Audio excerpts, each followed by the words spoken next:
یہ 2-3 دن پہلے کی بات ہے، مجھے انتظامیہ نے کہا کہ قاری صاحب اس مسجد میں اختلافی بات نہیں کرنی، کوئی ایسی بات نہیں کرنی کہ جس سے کسی مسلک کا دل دکھے، کسی کو پریشان نہیں کرنا، یہ مخلوط مسجد ہے، یہاں سب آ کر نماز پڑھتے ہیں، دیوبندی نماز پڑھتے ہیں، بریلوی پڑھتے ہیں، اہل حدیث پڑھتے ہیں، شیعہ تک نماز پڑھتے ہیں، مرزائی تک بھی کبھی کبھی آتے ہیں، لہذا آپ نے کوئی ایسی بات نہیں کرنی کہ کسی مسلک کا دل دکھے، کسی کو پریشان کیا جائے۔ تو میں نے کہا بھائی میں نے کون سی ایسی بات کی ہے، یہ بات میں کرنے لگا ہوں، توجہ فرمائیں۔ میں نے اس سے پوچھا کہ بتاؤ میں نے وہ کون سی ایسی بات کی ہے کہ جس سے کسی کا دل دکھا ہے یا پریشان ہوئے ہیں، بتاؤ میں نے کون سی ایسی بات کی ہے۔ تو مجھے صدر صاحب نے کہا، آگے سے مسجد کی انتظامیہ نے کہا کہ آپ نے پچھلے جمعے بنو امیہ کا ذکر کیا ہے، تو آپ بنو امیہ کا ذکر نہ کیا کریں، ان کے فضائل نہ بیان کیا کریں، کیونکہ یہاں جو بعض بریلوی ایسے ہیں کہ جو بنو امیہ سے نفرت کرتے ہیں، ان کا دل دکھتا ہے۔ یہاں شیعہ کا نماز پڑھتے ہیں، وہ بنو امیہ سے نفرت کرتے ہیں، ان کا بھی دل دکھتا ہے، لہذا آپ بنو امیہ کی بات نہ کیا کریں، کسی کا دل نہ دکھے۔ یہ مخلوط مسجد ہے۔ یہ کون سی مسجد ہے؟ یہ مخلوط مسجد ہے، یہاں ہر مسلک کا آ کر نماز پڑھتا ہے، لہذا کسی کا دل نہیں دکھنا چاہیے۔ لیکن میں انتظامیہ سے یہ بات عرض کرنا چاہتا ہوں، گزارش کرنا چاہتا ہوں، آپ نے کہا نا یہ مخلوط مسجد ہے، یہاں کوئی ایسی بات نہ کی جائے، یہاں بنو امیہ کا ذکر نہ کیا جائے، اس سے لوگوں کا دل دکھتا ہے۔ تو میں کہنا چاہتا ہوں اگر بنو امیہ کا ذکر نہ کیا جائے، کسی کا دل دکھے گا، تو اللہ کے پیغمبر صلی اللہ علیہ وسلم کی پہلی بیوی جو ہے خدیجہ الکبریٰ رضی اللہ تعالیٰ عنہ، وہ امیہ خاندان سے ہیں، تو کیا خیال ہے ان کا ذکر نہ کیا جائے؟ کیونکہ یہ مخلوط مسجد ہے نا، اگر بنو امیہ کا ذکر کریں گے تو ان کا دل دکھے گا شیعوں کا یا بعض بریلویوں کا، تو اس کا مطلب یہ ہوا کہ اللہ کے پیغمبر کی جو پہلی بیوی ہے خدیجہ الکبریٰ رضی اللہ تعالیٰ عنہ، ان کا ذکر نہ کیا جائے کیونکہ وہ بنو امیہ کی ہیں۔ اور آگے چلیے، اللہ کے پیغمبر کی دوسری بیوی ام حبیبہ رضی اللہ تعالیٰ عنہ، یہ بھی بنو امیہ خاندان کی ہیں، ان کا بھی ذکر نہ کبھی کیا جائے، کیونکہ ان کا ذکر کیا جائے گا تو بعض بریلویوں کا دل دکھے گا، شیعوں کا دل دکھے گا، جو بنو امیہ سے نفرت کرتے ہیں ان کا دل دکھے گا، لہذا یہ مخلوط مسجد ہے، یہاں نبی کی بیوی ام حبیبہ کا ذکر نہیں ہونا چاہیے۔ اس کا مطلب تو یہی ہوا نا۔ اب آگے چلیے، اللہ کے پیغمبر کی 4 بیٹیاں مبارکہ تھیں رضوان اللہ تعالی علیہ مجمعین، اللہ کے پیغمبر کی 4 بیٹیاں تھیں، ایک بیٹی فاطمہ الزہرا رضی اللہ تعالیٰ عنہ، بنو ہاشم کے خاندان میں ان کی شادی ہوئی، یعنی علی رضی اللہ تعالیٰ عنہ سے ان کی شادی ہوئی۔ باقی جو ان کی 3 بیٹیاں ہیں، زینب رضی اللہ تعالیٰ عنہ، رقیہ رضی اللہ تعالیٰ عنہ، ام کلثوم رضی اللہ تعالیٰ عنہ، ان تینوں بیٹیوں کی شادی جو ہے بنو امیہ خاندان میں ہوئی ہے۔ عثمان غنی رضی اللہ تعالیٰ عنہ کی نکاح میں نبی کی سچی 2 بیٹیاں ہیں، اور عثمان غنی رضی اللہ تعالیٰ عنہ جیسا کہ آپ جانتے ہو بنو امیہ خاندان کے ہیں، یہ امیہ خاندان کے ہیں، تو اس کا مطلب یہ ہوا کہ نبی کی 3 بیٹیوں کا ذکر نہ کیا جائے کیونکہ وہ امیہ خاندان کی ہے، اور یہ مخلوط مسجد ہے، یہاں کسی کا دل نہ ٹوٹے۔ اور اس کا مطلب یہ بھی ہوا کہ عثمان غنی رضی اللہ تعالیٰ عنہ کا ذکر نہ کیا جائے، ان کے فضائل نہ بیان کیے جائیں، ان کے کمالات نہ بیان کیے جائیں، ان کا ذکر نہ کیا جائے، کیوں کہ بقول آپ کے بنو امیہ کا ذکر یہاں نہیں کرنا۔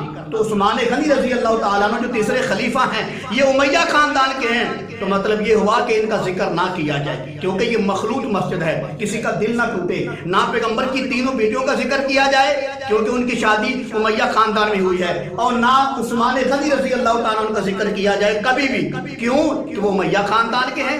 اور آگے چلیے، آپ نے کہا نا یہ مخلوط مسجد ہے، یہاں ہر مسلک نماز پڑھنے کے لیے آتا ہے، کسی کا دل نہ ٹوٹے، تو میں کہنا چاہتا ہوں کہ کسی جمعہ میں یہ بھی بیان کیا جائے کہ رفع دین کرنا جائز ہے، یہ سنت عمل ہے اور ضروری کرنا چاہیے، تو سارے کے سارے رفع دین کریں، کیونکہ یہاں اہل حدیث بھی نماز آ کر پڑھتے ہیں، ان کا بھی دل نہ ٹوٹے، وہ بھی راضی ہو جائے کیونکہ یہ مخلوط مسجد ہے۔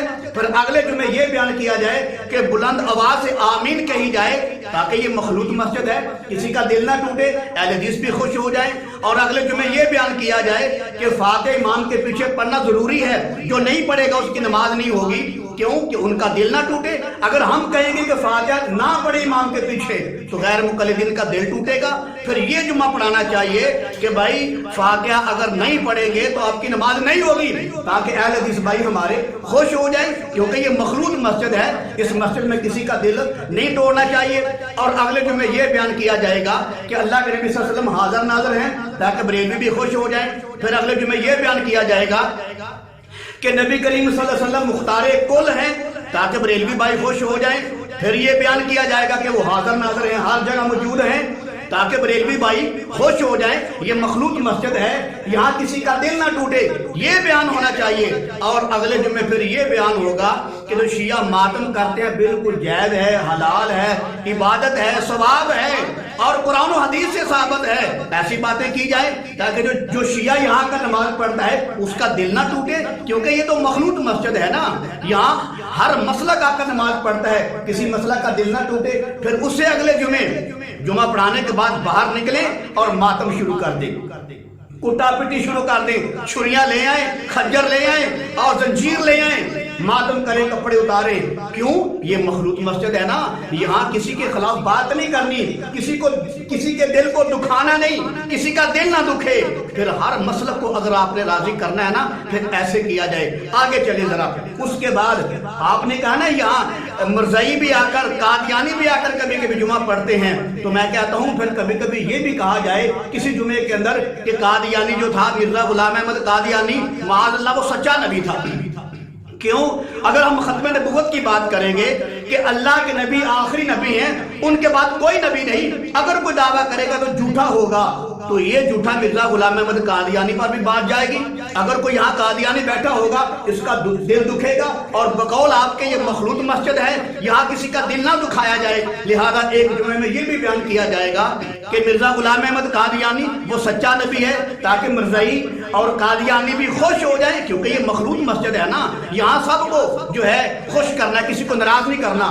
اگر بنو امیہ کا ذکر نہیں کیا جائے گا اس لیے کہ یہاں بریلوی ناراض نہ ہو جائیں اور جو ہے شیعہ حضرات ناراض نہ ہو جائیں. تو میرے عزیز بھائی اگر سب کو راضی کرنا ہے تو ہر جمعے کے اندر کبھی مسئلہ حاضر ناظر بیان کر دیا کہ یہ ٹھیک ہے نبی حاضر ناظر ہیں، کبھی کہہ دیا جو ہے نبی مختار کل ہیں.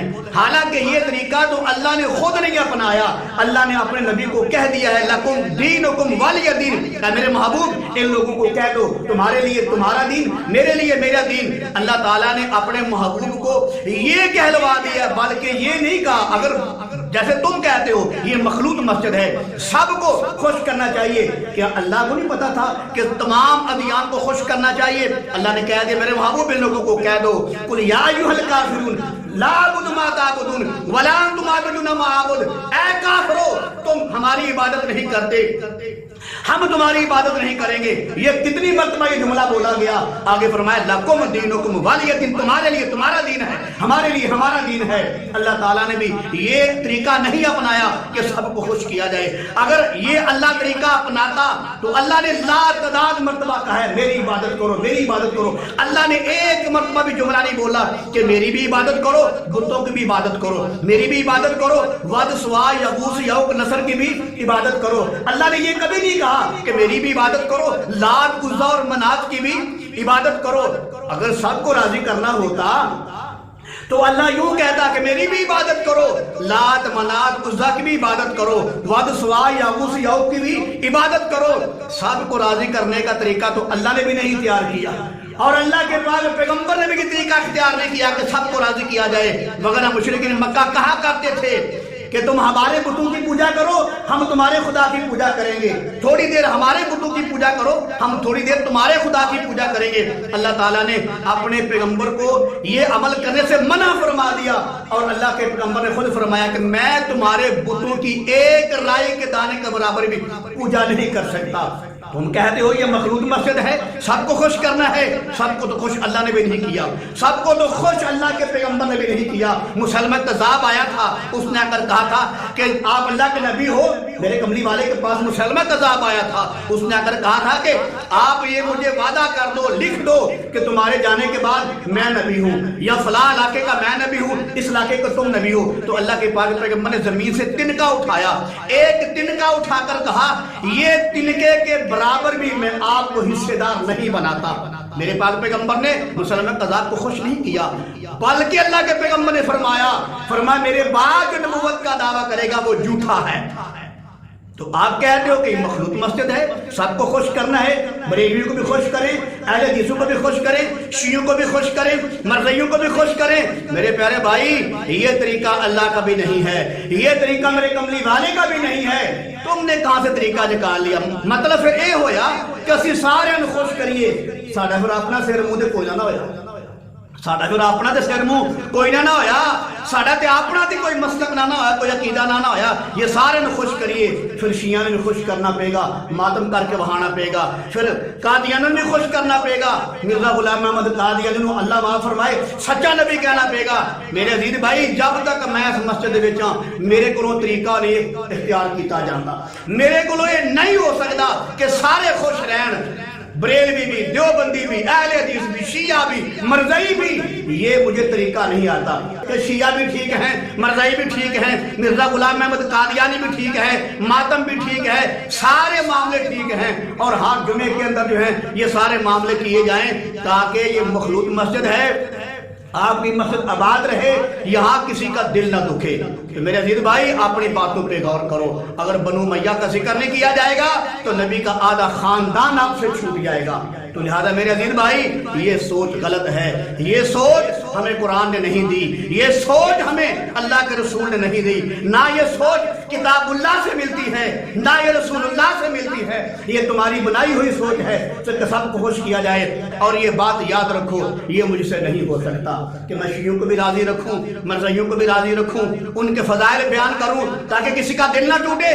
نہیں نہیں نہیں، میں اپنے مسلک، اپنا نظریہ، اپنے عقیدے کے مطابق بات کروں گا۔ چاہے کو راضی ہوتا ہے ٹھیک ہے، نہیں ہوتا ناراض ہوتا ہے، ایک مرتبہ نہیں، 100 مرتبہ نہیں، لاکھوں مرتبہ ناراض ہو جائے، لیکن میں نے مسجد کو مخلوط نہیں بنانا، میں نے مسجد کو ڈرامہ نہیں بنانا، میں نے مسجد کو یہ حلوہ نہیں بنانا، متنجر نہیں بنانا کہ جو بھی آئے اپنا مسلک آ کر بیان کرے۔